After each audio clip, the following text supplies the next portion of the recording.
किसी को पैसा दिखा के लाया जाता है। लेकिन आप सोच सकते हैं, जरा इमेजिन कीजिए दोस्तों कि मेरा क्रशर का बिजनेस था, पैसा फैलाया हूँ, 3 गवर्नमेंट की नौकरी ठुकराया हूँ अपने लाइफ में, फिर ये डीएक्सन का चाय बेचना क्यों अच्छा लग गया? ये साबुन लेके घूमना, सोप लेके घूमना क्यों अच्छा लग गया? जानना चाहते हैं? यस।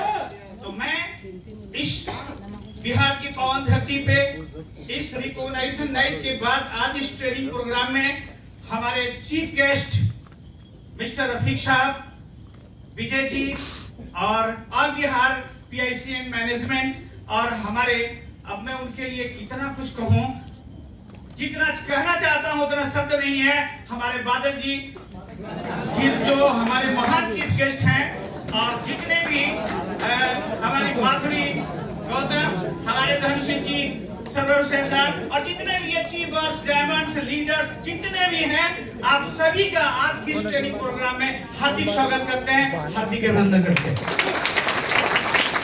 दोस्तों, मुझे वो दिन याद आ रहा है, मैंने कुछ घंटा पहले एक बात बोला था कि मुझे सबसे बड़ी खुशी हो रही है, आप जितने लोगों को खुशी हो रही है उन सबको मिला के उतनी खुशी मुझे हो रही है जितनी कि आपको अकेले हो रही है। इसका कारण जानना चाहते हैं? क्योंकि दोस्तों वही बिहार है, वही डीएक्सन है, वही प्रोडक्ट है, वही बिजनेस प्लान है, वही सिस्टम है। एक जोरदार तालियां और हार्दिक स्वागत करने में मिस्टर डॉक्टर लीन साहब जी को, जिन्होंने इतना दोस्तों वही बिहार है जब मैंने डीएक्सन का बैग उठाया था। लेकिन क्यों उठाया था दोस्तों? मेरे पास सब कुछ था। डीएक्सन में आने से पहले भी मैं 4 व्हीलर रखा था, और इसका गवाह हमारे रंजीत जी से बेहतर कौन हो सकता है, क्योंकि इनका जहां घर है उस जिले का मैं जिला सेक्रेटरी रहा करता था उद्योगशन का, और उसी जिले में इनके घर के नजदीक में 20 किलोमीटर पर मेरी इंडस्ट्री चलती थी। यस और नो? लेकिन डीएक्सन ने क्या दिखा, क्या डीएक्सन ने दिया मुझे? सब कुछ रहते हुए भी डीएक्सन ने जो दिया, सब कुछ रहते हुए भी मेरी जिंदगी में खुशियां नहीं थी। मैं खुश नहीं था, दिन भर लोगों में व्यस्त रहता था, घर में रात में जाके रोता था। दोस्तों, रात में मैं ऐसा रोता था कि तकिया गीला हो जाता था, और अपने परिवार में किसी को नहीं बताता था। क्या कारण था? एक ही बेटी जो जन्म से न बोलती थी, न चलती थी, न खड़ा होती थी, और इंडिया का टॉप डॉक्टरों ने जवाब दे दिया कि इसका इलाज पूरी दुनिया में नहीं है। लेकिन 2 साल के इस्तेमाल के बाद जिस बेटी ने मेरा नाम नहीं लिया था, इस गैनोडर्मा और डीएक्सन प्रोडक्ट का देन है कि 2 साल तो वो स्कूल जाने लगी,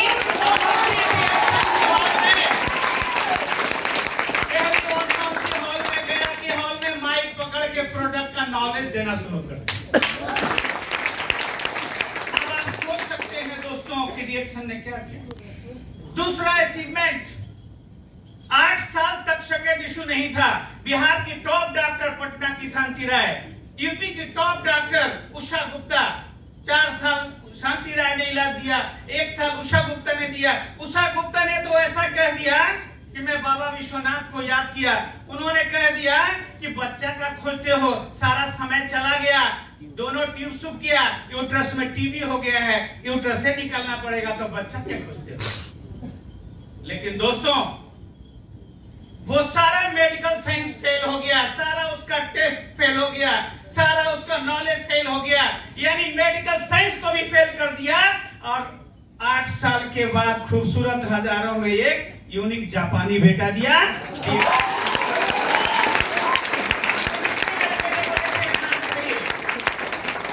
बेटे को देखे हैं ना? यस और नो? सही है कि गलत है? जब वो पैदा हुआ था, नॉर्मल डिलीवरी, इजी डिलीवरी, मेरी पत्नी 100 mg की टॉक्सिन थायराइड की खाती थी शादी से पहले से, और इशू के बाद वो थायराइड का दवा कहां गया ईश्वर जानता है। उसके बाद मैंने कसम खाया, लेकिन मुझे क्या पता था कि डीएक्सन बिहार बंजर है। मैं गलती से भोपाल के कैंप में चला गया, वो भी जबलपुर में प्लॉट लिया था इंडस्ट्री के लिए, भोपाल कैंट में चला गया। और भोपाल कैंट में गया तो आप महाराष्ट्र से है नाराज नहीं होंगे। मैंने वहां क्या देखा कि महाराष्ट्र वर्चस्व है, यानी महाराष्ट्र के लोग ही डीएक्शन में हावी हैं। बहुत ज्यादा भाषणबाजी कर रहे थे महाराष्ट्र के लोग भाई, तो मैं बहुत कुछ सीखते गया। मैं कहा अच्छा मराठी भाई से सीखो, बाद में बोलना पड़ेगा।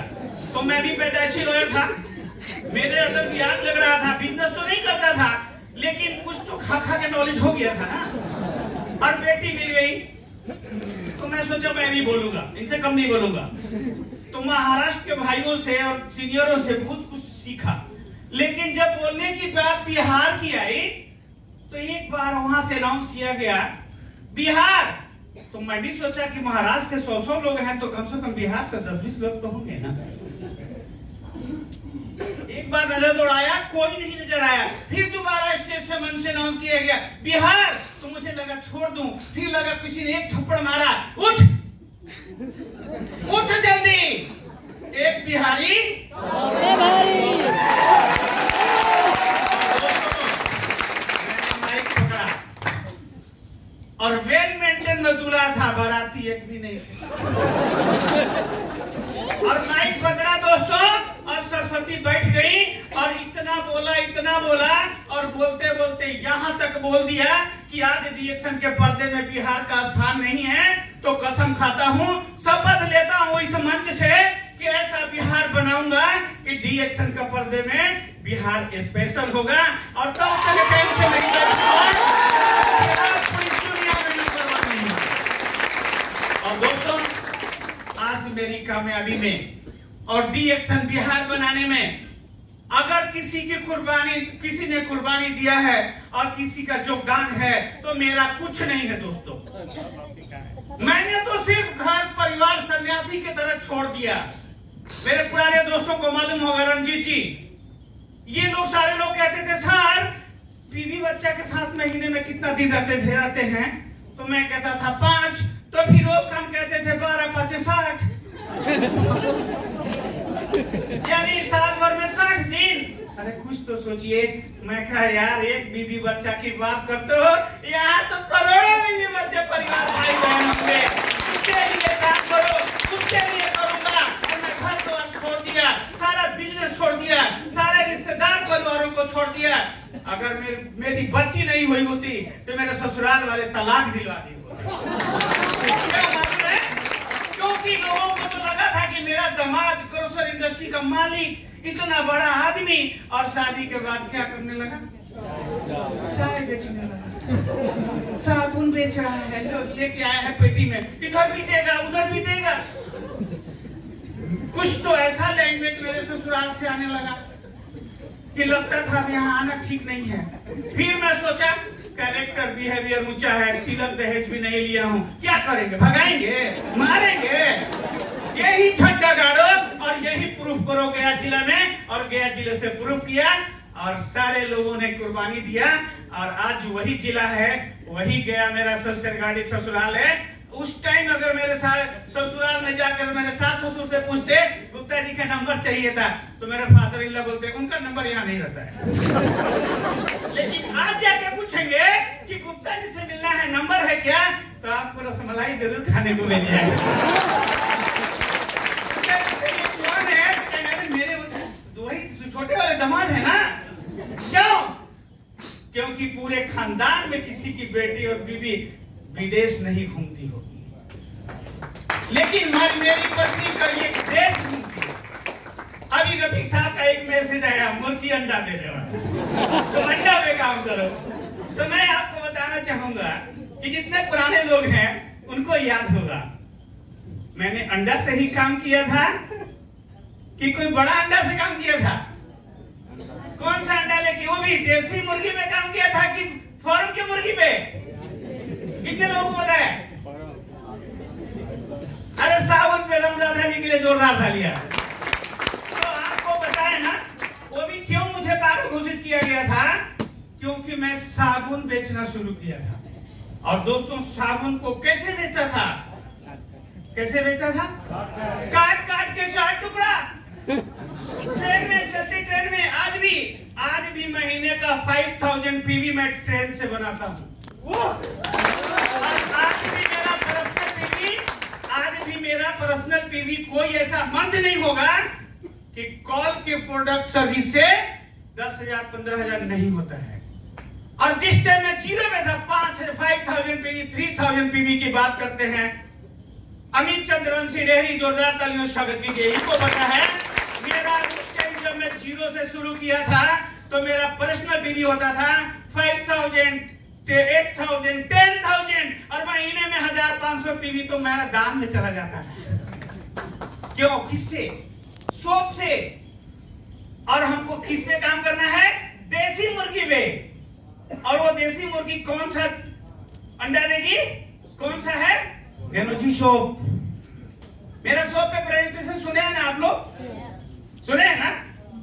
और लोग कहते थे डीएक्शन का प्रोडक्ट बहुत महंगा है, तो मैं कहता हूं डीएक्शन से प्रोडक्ट मार्केट का कचरा प्रोडक्ट भी उतना सस्ता नहीं है जितना डीएक्शन का प्रोडक्ट सस्ता है। एक बार उससे टकरा तो उसको पता चल जाएगा कि डीएक्शन का प्रोडक्ट कितना सस्ता है। और दोस्तों समय कम है। दूसरा, कितना बढ़िया विजय सर ने आप लोग को ट्रेनिंग दिया, हमारे बालाजी सर ने ट्रेनिंग दिया, उससे इतना अच्छा चीज मिला। लेकिन क्या एक मैसेज मिला था कि हमको करना क्या है? हम क्या करते हैं? एक बेटियां नहीं थी जब मैं डीएक्शन का बैग उठाया था, पूरा बंजर बिहार था। बाद में मुझे बुक पढ़ने को मिला कि 70% महिलाएं सक्सेस होती है। मैंने प्रैक्टिकल पहले ही कर दिया, थ्योरी बाद में मिला। और आज बेटियां हैं या नहीं है? तो इसके पीछे राज क्या है? इसके पीछे राज सबको पता चल गया है और सब पे मास्टर हो गए हैं। लेकिन हमको करना क्या है? तो सिंपल फार्मूला अपनाना है दोस्त। मैंने क्या किया है, क्या करता हूं? मुस्कुराना सीखिए, रिश्ता बनाना सीखिए। उसके बाद अब जो बताइएगा सब चला जाएगा अंदर। मैंने भी तो वही किया ना। चलती ट्रेन में आप एक अजनबी बेटी से बात नहीं करते हैं। क्यों नहीं करते हैं? इसलिए नहीं करते हैं कि आपको वो बेटी अपनी नजर नहीं आती है। जिस दिन उस बेटी को ये समझ लीजिएगा कि ये मेरी बेटी है और बहन को उनके है कि मेरी बहन है, तो वो आपकी सब सुनेगी, आप पर भरोसा भी करेगी और आप जो कहेंगे आपको एक्सेप्ट करेगी। तो रिश्ता बनाइए, मुस्कुराना सीखिए, रिश्ता बनाइए और उसके बाद जो बताना है बताइए। लेकिन मुस्कुराने पर कंट्रोल रखिएगा, नहीं तो संडिलो मिलेगा। बताए थे ना? तो चलिए दोस्तों, होटल का टाइम भी हो चुका है और बहुत कुछ है। तो दोस्तों, मेरा ये मैसेज देने के पीछे एक ही राज है कि चलते रहना है, चलते रहना है, चलते रहना है।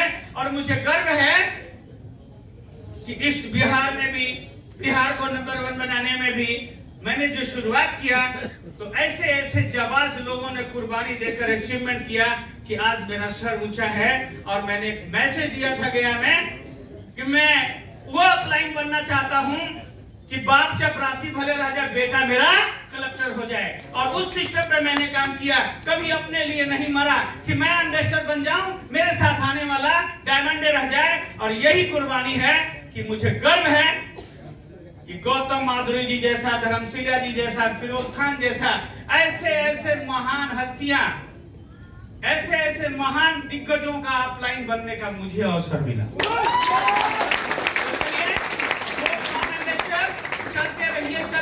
चलते रहिए। आप याद कीजिए दोस्तों कि जब वो समय में मैं किसी का नहीं सुना, मैं पीछे मुड़ के नहीं देखा, तो आज का समय कहीं पीछे देखने की है? तो आप सभी को मैं इस ट्रेनिंग में इतना बढ़िया समय साथ देने के लिए, सहयोग देने के लिए धन्यवाद चाहूंगा। गोखरान इन्वेस्टर, जय डीएक्शन, जय बिहार, जय इंडिया। एक जोरदार तालियों से स्वागत कीजिए।